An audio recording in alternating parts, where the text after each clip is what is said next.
you go down to the woods today, you're in for a big surprise.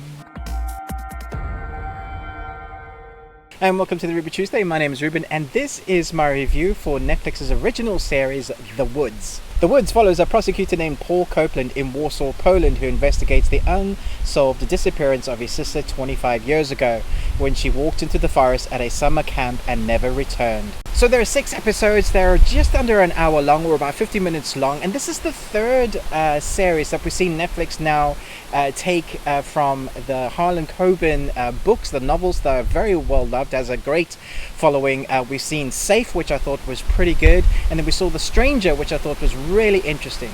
And so I thought I would do my review in the woods today, so I hope you don't mind the noise of the wind, because that's what the woods is like. I really liked this, although I felt there was a lot of padding. It's 6 episodes. I felt like it could have been a miniseries of 3.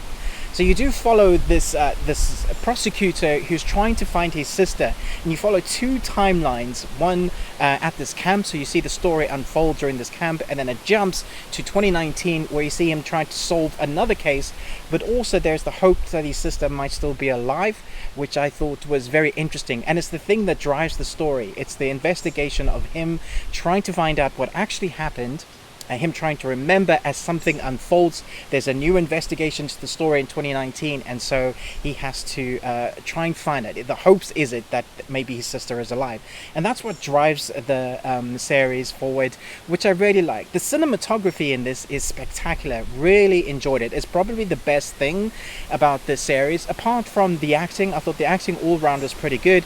Even from the young teens, I thought they were very good at the characters they were supposed to portray, that they portrayed. There is a really eerie feeling in the woods, which they're supposed to be, so it really grinds that tone down with the score and music, which I really enjoyed. They kind of just compact the feeling that you're meant to be getting, which I thought that was the best part. So you have the cinematography that looks great, you have the acting, which is very good, and then you have these actors that are portraying their characters very well, which I liked.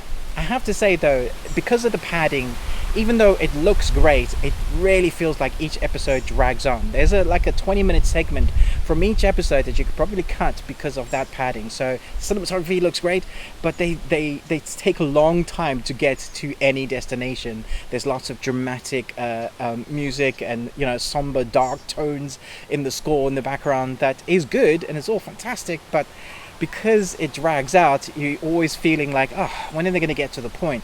But in true fashion in the Harlen Coben novels, the story really comes to its own. It shines when you get to the reveals, much like The Stranger and Safe.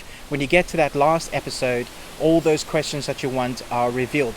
Except for me, when you get to the last, like literally last 10 seconds, there's something that I wasn't quite sure what they were trying to do there. I think they answered the question, but you don't quite know. Maybe you can tell me in the comments once you've seen it.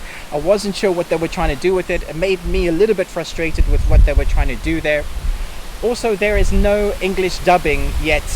It's so windy.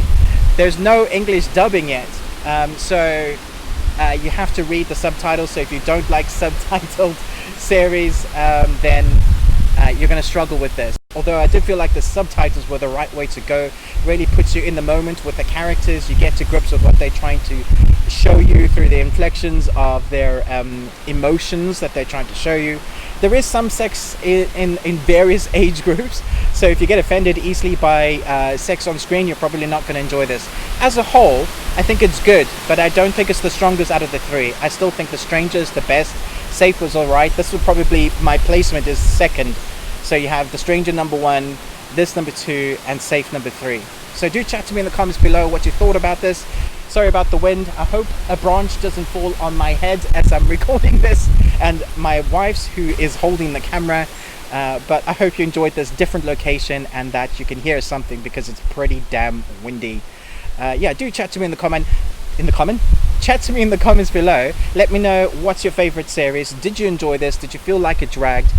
I have to say though, if you're a fan of the book, you might be a little bit disappointed, because they do change a few things from the book to the series, which is I guess normal. You normally have that adaptation and some stuff gets left out or changed.